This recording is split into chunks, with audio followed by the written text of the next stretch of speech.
Меня зовут Ярхамов Ильнур, и с вами проект «Татары мира».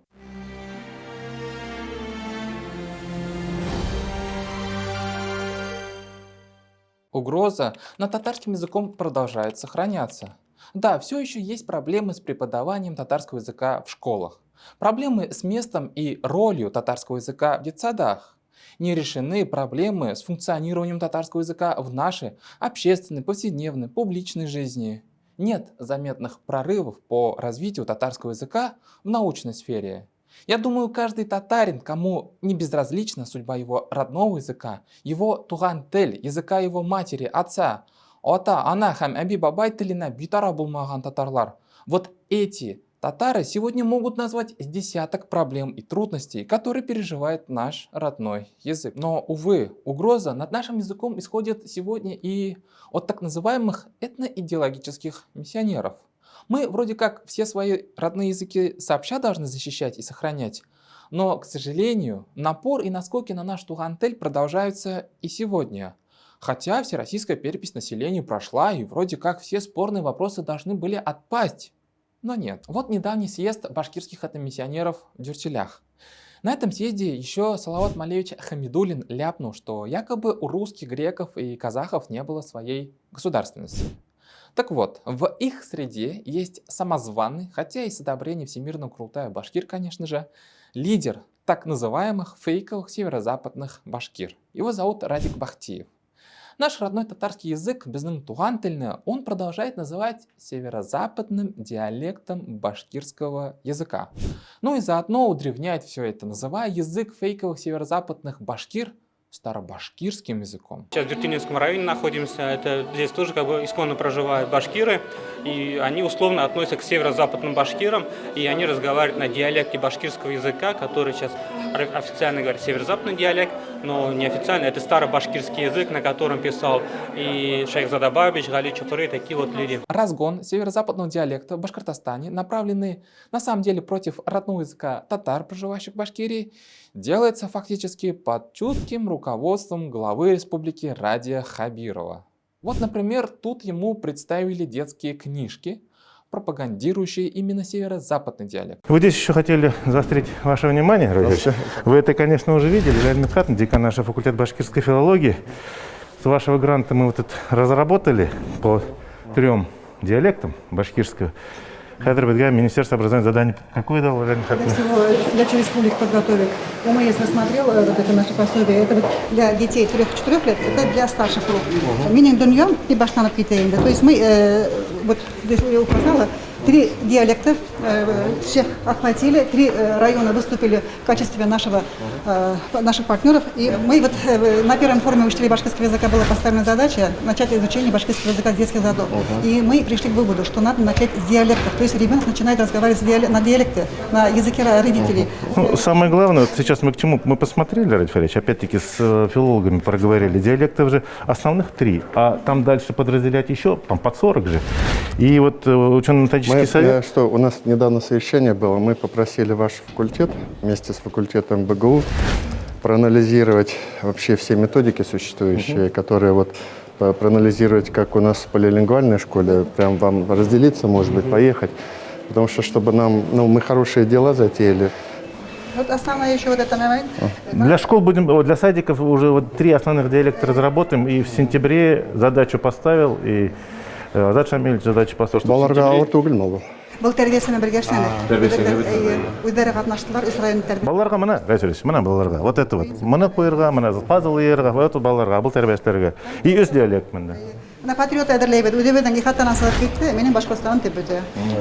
Үйімді, әсейімді яратам, Башқұртстанмен ғұрырланам. Нейдер, кімдер, әбелдер әсейім тепет, сәрлібаштар әнейін тепет, бұлар әнейін инейін теп, но понятно, что это барыбір әсей бет.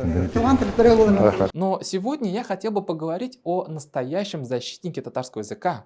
Причем человек, о котором я буду говорить, это поколение советских ученых-лингвистов Татарстана. Еще в начале 80-х годов этот человек обратил внимание, как в соседнем Башкортостане предпринимаются самые наглые попытки переписать историю татарского языка.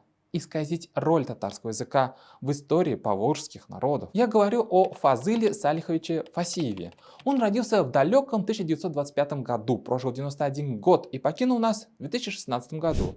С его именем связана публикация в 1983 году книги Кулгали Кайса Юсуф на татарском языке. Это стало знаковым событием для татарского мира и татарского языка в далеком 1983 году. На мой взгляд, пожалуй, самый важный труд Фазыла Салиховича – это его исследовательская работа «Старотатарская деловая письменность XVIII века», изданная в 1982 году. Эта книга на сегодня, к сожалению, является очень дорогой и библиографической редкостью. Чтобы рассказать вам об этой книге, рассказать о выводах и рассуждениях Фазыла Салиховича, мне пришлось устроить целую прям охоту за этой книгой. Благо, все удалось. Итак, главный посыл этой книги. Татарский язык после взятия Казани в 1552 году считался официальным языком делопроизводства абсолютно для всех народов Поволжья, исповедующих ислам, а также для народов Средней Азии и Кавказа. Да-да, и казанские татары, и уфимские татары, и астраханские татары, и башкиры, и даже кумыки, и даже казахи, абсолютно все использовали татарский язык, чтобы общаться через него с российским государством, с Российской империей, с ее чиновниками и органами власти. И второй главный тезис Фазыла Салиховича: никакого старобашкирского языка, никакого языка тюрки до начала 20 века на территории Поволжья и Приуралья не было и быть не могло. Итак, главный вопрос, почему татарам во время русских царей и императоров удалось упрочить свое положение и положение татарского языка? Как так вообще получилось? И какие трудности на пути к этому были у татар? Фазыл Салихович пишет: татарский народ, несмотря на наличие ряда территориально-этнографических групп, уже осознавал свое этноязыковое единство и общность национально-демократических интересов в условиях царской России. Хотя при отсутствии своей государственности он был расчленен административно и рассеян в результате колониальной политики царизма, что тормозило его социально-экономическое и национально-культурное развитие. Фазыл Салихович писал об этом в далеком 1982 году, почти за 10 лет до моего рождения, но писал Фазыл Салихович так, что будто описывает сегодняшние реалии. И все же, почему татары со знанием татарского языка были востребованы в Российской империи? Фазыл Салихович пишет: однако при всем этом самодержавие нуждалось для осуществления своей восточной политики в активности татарских феодально-клерикальных и торгово-промышленных сословий, которым оно было вынуждено предоставить некоторые привилегии и формы организации. Высшие сословия добились некоторых органов самоуправления и законности. Например, ратуша в Казани, организация торговли в Оренбурге, Каргалах, Тобольске, Мензелинске, управление мусульман в Уфе. Аристократы и богатеи из татар получили все это не столько по причине их верноподданничества в период 1773-1775 годов, сколько в качестве привилегий за новую форму службы, по которой торговым татарам вменялась роль естественного авангарда в продвижении России далее на восток. Как видите, татарский язык был нужен не просто татарам как родной язык. Татарский язык татар был нужен Российской империи, чтобы осуществлять свою восточную политику. А какие есть письменные документальные источники по татарскому языку? Фазыл Салихович также пишет, что статус бытования актов старотатарского письма не вызывал каких-либо толков и сомнений в те времена, когда составлялись, писались или переводились сами документы. Потому что тогда в России в связях с восточными окраинами функционировали главным образом два письменных языка: русский, славяно-русский, и татарский, тюрко-татарский, старотатарский язык. Все же фактура и содержание актов, регионы применения и синхронные русские переводы с них определяли достаточно точно язык и письменность текстов, отмечая их как переводы татарских писем в переводе с татарского в подлинном татарском письме. Подано столько-то татарских писем, имея при этом в виду язык и письмо поволжско-приуральских татар, то есть казанских, уральских, уфимских, мишарей и тептярь, А в архивах Москвы, Ленинграда, Казани, Оренбурга, Астрахани, Уфы, Тобольска, Алма-Аты и других подобных городов документов десятки тысяч, и везде они названы татарскими письмами или списками, листами, грамотами, книгами. Или вот, например, любопытное замечание у российского востоковеда Бартольда, который зафиксировал Фазыл Салихович. Благодаря находившимся на русской службе татарам, писал академик Бартольд, русское правительство располагало готовым кадром переводчиков. Татарский язык был некоторое время языком дипломатических сношений между Россией и Персией. Татарский советский филолог еще в 80-х годах у себя в книге подмечает то, чем занимается до сих пор секта башкирских этномиссионеров. В одностороннем порядке перекраивают татарский язык. Например, язык тюрки. Статус деловых актов старотатарского письма исторически вполне ясен и не вызывал сомнений у исследователей, не говоря уже об авторах, писцах, переписчиках. Но в последние годы в некоторых изданиях наблюдаются попытки распространения современного этноязыкового и письменно-литературного статуса на прежние, более древние состояния и явления. Мы имеем в виду здесь неправомерную замену этнописьменного определения «татарское письмо», что четко указано в актах, неопределенной перефразой «написано на языке тюрки».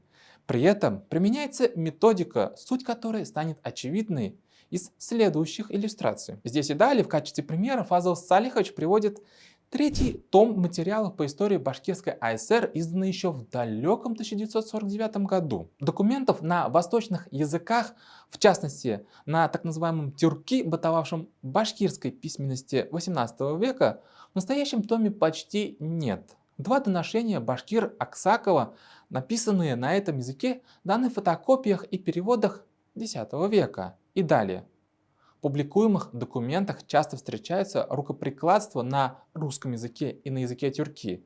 Первые воспроизведены полностью, вторые опущены и заменены примечанием рукоприкладства на языке тюрки. Как видите, в соседнем Башкортостане татарский язык в дореволюционное время, еще в период Российской империи, в упор отказывались видеть и замечать башкирские историки и филологи аж с середины 20 века. Вот как на подобную манипуляцию со стороны башкирских историков реагирует уже сам Фазыл Салихович. И его, к слову, можно понять. Дожил бы до наших дней Фазыл Салихович и пересмотрел бы эти бесчисленные тома фэнтези о башкирских родах и всякие там антитатарские перлы. Оттуда же. Замены и перефразы издателей противоречат конкретным данным и содержанию издаваемых документов. Фактически, там излишне вести речь о восточных языках или о неопределенных выражениях на языке тюрки, рукоприкладство на языке тюрки и тому подобное, ибо в актах таковых нет и никогда не было, а употреблять только термины «русский язык», татарский язык, татарское письмо и в переводе с татарского письма и так далее. И речь идет о тех актах не только и не столько о башкирах. Вообще вряд ли правомерно подправлять издаваемые источники, исходя из предположения, будто регион Приуралья и Зауралья, на неусловно называемые Башкирии X-XIX веков, населяли исключительно лишь башкиры. Как в современной башкирской АСР живут многие этносы и языки. Так было и раньше. И не только. Тогда этногенез и расселение народности Поволжья и Приуралья не было завершено, и современного понятия Башкирии как таковой не было, чем объясняется отсутствие этноязыкового единообразия. Фазыл Салихович в своей книге сокрушается, что башкирские филологи и историки просто-таки изгаляются над богатой историей татарского языка. Они татарский язык просто расчленяют, примерно как всем известные и нашумевшие питерские расчленители. Произвольно интерпретируются жанро-стилевые различия внутри старой татарской письменности 17-19 веков. Высокие жанры объявляются общетюркскими или чагатайскими и так далее.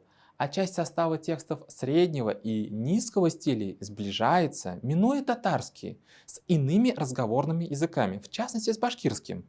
Отсюда стремление усмотреть волжско-уральские тюрки, уральский вариант тюрки, более близкий к башкирскому, чем к татарскому. А далее ретроспективно выделить башкирские тюрки, старобашкирский язык и башкирскую письменность и литературу, в 18-19 веках и ранее. И все-таки, был ли язык тюрки, как о нем неустанно говорят в Башкортостане, на территории Поволжья и Приуралья в прошлом? В степях вокруг Хорезма сложились в 11-12 веках агузо-кыпчакские койне и соответствующий письменный язык фольклорного типа школы Ясави-Бакыргани, распространившиеся далее по Деште, Кипчаку и Волжской Булгарии и давшие новые побеги в виде поволжского тюрки 13-14 веков, а далее старотатарского тюрки 15-19 веков. Неудивительно, что местные татарские поэты, ученые, муллы и мударисы, как простые люди, обучавшиеся в мектебах и медресе, понимали под названием тюрки не какой-либо общий внеэтнический язык, а именно татарскую грамоту и родной письменный язык, отличавшийся всегда от тюрки иных вариантов: уйгурского, чагатайского, туркменского, азери-тюрки, османлы-тюрки и даже от крымского тюрки. Итак, тюрки в Поволжье приобрел региональный статус и свои особенности. Во избежание неопределенности он назывался Булгар-Тыркисы, Казан-Тыркисы, Шималь-Тыркисы и Дель-Тыркисы. Фазыл Салихович обращает внимание, что письменных источников именно на татарском языке больше всего с территории современного Башкортостана и Казахстана. В Башкирии, кроме того, имело значение и смешанность населения, состоявшего из близкородственных башкирских, ногайских, татарских, казанских, типтярских и мишарских этнографических групп народностей, для которых старотатарский тюрки был более или менее естественным служебным деловым языком.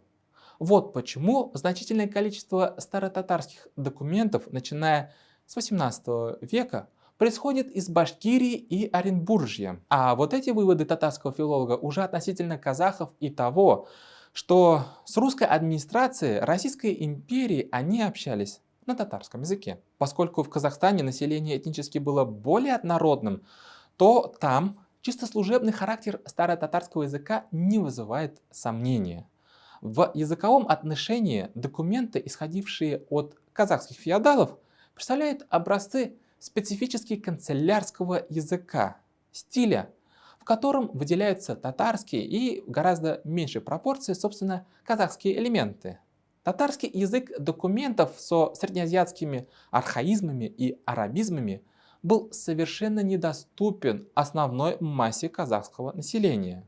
В проводимых документах отражена и непоследовательная орфография, и пестрый лексический состав этого канцелярского языка. Особое замечание вызывают собственные имена. В оригинале они даны в татарской форме, а не в казахской. Недаром старые переводчики этих документов и сам язык называли татарским. Например, Айшувак вместо правильного с точки зрения казахского языка произношения Айшуак. Трудность интерпретации документов усложняется в силу того, что писались они не казахами, а татарскими муллами, агентами царского правительства. Как видите, масштабы использования татарского языка татарами, востребованность в татарах, знающих татарский язык Российской империи, была реально впечатляющей. Об этом и пишет советский татарский филолог Фазыл Салихович Фасеев. Ну и напоследок. А вы знаете, на каком языке предпочитал разговаривать современный герой башкирского народа Салават Юлаев? Хотя не такой уж он чисто только и башкирский герой, да и происхождение у него скорее не башкирское. А что сообщают исторические источники относительно родного языка Салавата Юлаева? Фазыл Абы в своей книге цитирует весьма прелюбопытнейший документ. Давайте зачитаем его вместе. Против показаний солдата Чудинова башкирец Салават Юлаев показал онному солдату Чудинову письмо татарского «Я, будучи под караулом в содержании, никогда никакого не отдавал и оного не писывал, и того солдата отдать его дяде моему, башкирскому сотнику Сииру Утяшеву, не просил и оного не выдавал, что реченный солдат показывает на меня напрасно, в чем подписываюсь». Из этого показания Салавата Юлаева мы видим, что как минимум татарский язык он знал, писать на татарском языке умел, читать тоже умел на татарском языке. И при этом он четко определял язык именно как татарский, а не старобашкирский язык или язык тюрки, как любят фантазировать башкирские историки и филологи.